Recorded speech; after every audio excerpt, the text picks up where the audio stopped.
everyone and welcome back. Now this is the continuing part of the development, displacement and the community responses. So this is the third class of this chapter. Now I am talking about the displacement. Now the question is, what is displacement? The forced movement of the people from here to there, one place to another place, is called displacement. Displacement, that is the locally or environmentally. ये locally भी हो सकता है, दोनों तरफ से हो सकता है. एक तो लोकली हो सकता है, लोकल वे से हो सकता है, दूसरा एनवायरनमेंट के हिसाब से भी हो सकता है.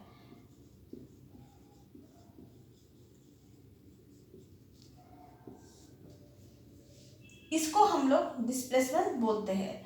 In the form of the social changes caused by the numbers of the factors, most common being aim to conflict, natural disasters, different development, economic changes may be the cause of the displacement. Suppose एक बड़ा एक field है, वहाँ पर promoter ने सोचा कि वहाँ पर मैं शॉपिंग मॉल बनाऊंगी, तो फील्ड के आसपास जो लोग रहते थे तो उन लोगों को तो डिस्प्लेसमेंट करना ही पड़ेगा. तो वहाँ से हटाकर दूसरे जगह में ले जाके वो जो खाली जो जगह है वहाँ पर शॉपिंग मॉल बनाते हैं. ऐसा बहुत सारे इंसिडेंट है, तो बहुत सारे एग्जांपल्स है. Displaced population become the improvised as the forced to the leave home region on which they are attached and for which they have knowledge to make living most effectively. That is the displacement. क्या होता है? displacement एक improvised होता है. एक planning में, that is हम लोग बोलते हैं planning में थोड़ा change आ गया, that means improvisation आ गया. वो बुरा भी हो सकता है, अच्छा भी हो सकता है उसका effect. तो displacement भी लगभग वैसे ही है. The reason of the displacement. Reason क्या है? रीजन के बारे में हम लोग थोड़ा जान लेते हैं.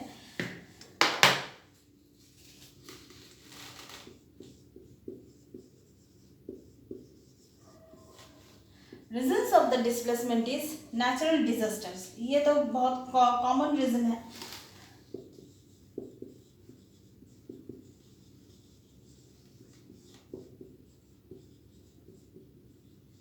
Natural disaster. 2. Environmental problem.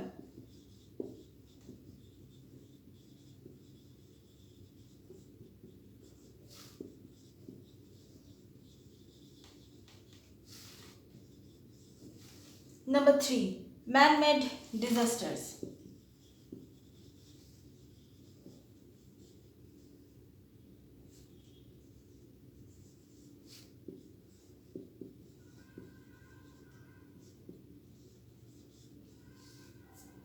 Development into induct displacement and ethnic cleaning. ये जो तीन चीज़ है, तीन जो मेन चीज़ है, रीज़न है, ये बहुत ही इम्पोर्टेंट है. बाकी दो तो मैं डिस्क्राइब कर ही दूंगी. उसके नेचुरल डिजास्टर्स में क्या है? Occurrence, that is the disasters such as the flood, tsunami, landslide, earthquake, इसके बारे में, वोल्केनोज, इसके बारे में हम लोग सब जानता है. ये अगर किसी इलाके में अगर हुआ तो वहाँ से जो लोकल जो पीपल है उसको एक स्थान से दूसरे स्थान तक डिस्प्लेसमेंट होता है. Environment problem.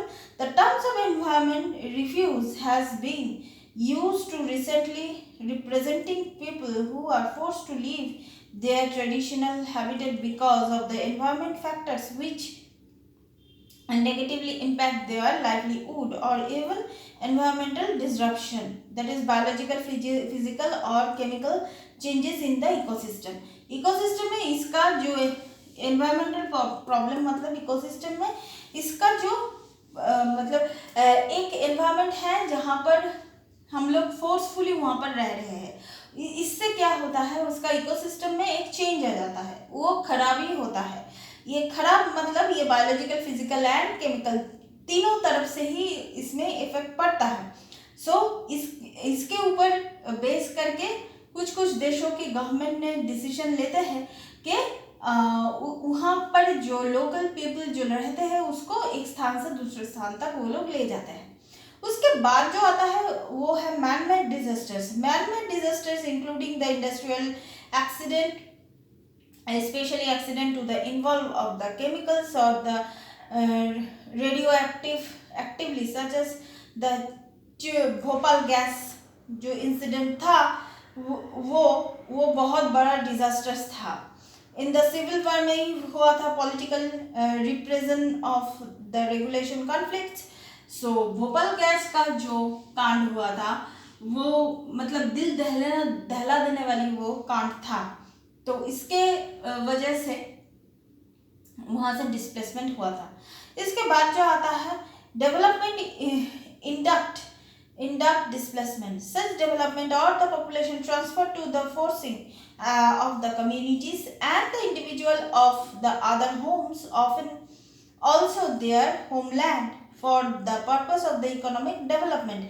कुछ लोग ऐसे भी होते हैं अपने होमलैंड छोड़ के दूसरी जगह में जाते हैं for economic development. It has been associated with the constructions of the dams, like different type of hydroelectric power, irrigation purpose of the activities, mining, transport, like this.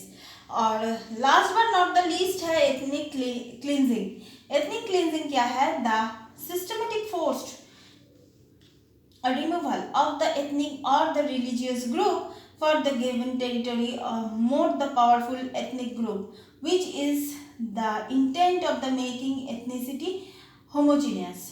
For examples अगर हम इसका एग्जाम्पल्स देखें, during conduct of the reformation of chiliolithic movement, this movement कोई भी movement में of the Protestant during the Catholic and the Protestant जो movement था in the 16th to 19th century, वहाँ पर बहुत ज़्यादा डिस्प्लेसमेंट हुआ था। ये कैथलिक मूवमेंट प्रोटेस्टेंट मूवमेंट में जो हुआ था, कोई भी मूवमेंट अगर हो उसमें डिस्प्लेसमेंट हुआ था अगर वो लॉन्ग टर्म चले तो ये था डिस्प्लेसमेंट का रीज़न। सो एक बार रिकैप कर लेते हैं रीज़न क्या क्या है। पहले तो डिस्प्लेसमेंट क्या है? फोर्सफुली अगर आपको एक स्थान से दूसरे स्थान पर लिया जाएगा तो वो डिस्प्लेसमेंट होगा। वो लोकली भी हो सकता है, मैन मेड भी हो सकता है और एनवायरनमेंट के हिसाब से भी हो सकता है। अब reason of displacement is natural disasters, environmental problems, man-made disasters, development induct displacement, ethnic cleansing. So ये था हम लोग का response reason of the displacement. Next class में मैं रिहेबिलिटेशन के बारे में पढ़ाऊंगी। उसके बाद भी बहुत सारा इंपॉर्टेंट टॉपिक है जो आप लोगों को NTA नेट में आ सकता है। So please keep watching and please subscribe my channel. Till then good bye.